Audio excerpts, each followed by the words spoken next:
रात हो रही थी। रिया हाथ पैर धुल कर आती है और किचन में खाना बनाने लगती है। वो कुछ सब्जियां काट रही होती है कि अचानक से उसे ऐसा लगता है कि कोई इसके पीछे है। रिया ने पलट कर देखा तो कोई भी नहीं था।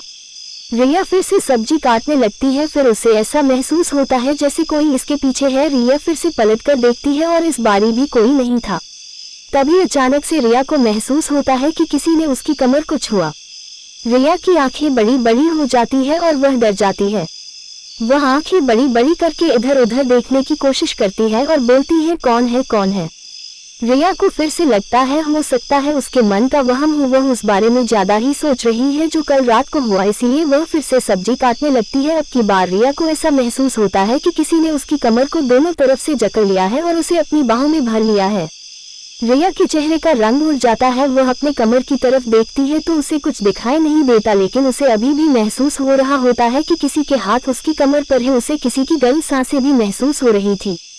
रिया उन हाथों को अपनी कमर पर से हटाने के लिए बहुत कोशिश करती है। वह हाथ पैर मारती है लेकिन वह हाथ जाती है तो रिया जोर से चीख पड़ती है और अचानक से वह जमीन पर गिर जाती है।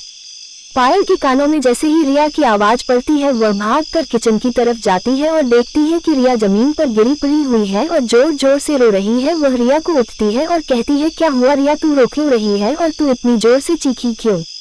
रिया अभी भी लगातार रोती है और पायल के गले से लग जाती है। फिर उसे कल रात को जो कुछ भी महसूस हुआ और अभी जो कुछ भी उसके साथ हुआ वह बताती है। पायल रिया को समझाती है, हो सकता है कि यह थकान और नए फ्लैट की वजह से हो रहा हो, तू परेशान मत हो, ठीक है, और खाने का हम बाहर से कुछ मंगा लेते हैं। रिया रोते हुए कहती है, नहीं, खाना तो मैं ही बनाऊंगी, लेकिन तू यहाँ मेरे साथ खड़ी रह। कुछ ही देर में खाना बन जाता है और खाना खाने के बाद दोनों सोने के लिए चली जाती हैं। क्या सच में वो रिया का वहम था या सच में कोई है रिया के आसपास और वो क्या चाहता है, जानने के लिए देखिए फ्लैट नंबर 13 केवल the dark world secrets with Myra पर।